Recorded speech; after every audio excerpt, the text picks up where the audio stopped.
Have you ever considered how politics can sometimes intersect with sensitive issues in unexpected ways? Take, for instance, the controversy surrounding child sexual abuse in Indigenous communities in Australia. The story began when Liberal backbencher Peter Dutton called for a royal commission into child sexual abuse in Indigenous communities. He also demanded a new audit of spending on Indigenous programs and proposed practical policy ideas to improve the lives of Indigenous Australians.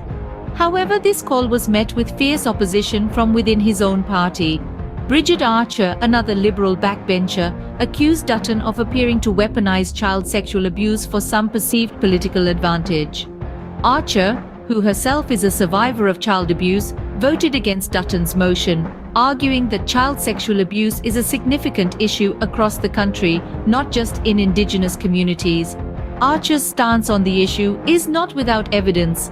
She points to a recent commission of inquiry in Tasmania that examined the responses of government institutions to allegations of child sexual abuse dating back more than 20 years.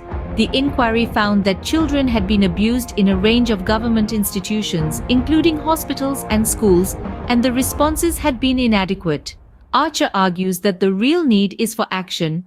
She suggests that service providers need to be resourced to do more and criticizes the Liberal leadership for mixed messaging and inconsistencies. She also expresses concern that the motion singles out abuse in Indigenous communities, which she believes could further divide the country by race. Despite Dutton's push for an audit of government spending, it quickly became clear that the motion would fail. Opposition came not only from Archer, but also from Labour, the Greens, and Independent Senator David Pocock.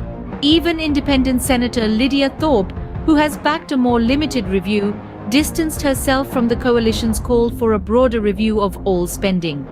Dutton, however, remains steadfast in his call for a royal commission. As a former police officer, he argues that Indigenous children in remote communities are some of the most vulnerable people in Australia, and that it's absolutely unbelievable the government would decline to consider the motion and find a pathway forward. This controversy raises important questions about the complexities of addressing sensitive issues within a political framework. It highlights the need for careful consideration, consistent messaging, and a comprehensive approach that addresses the issue across all communities, not just those that are already marginalized.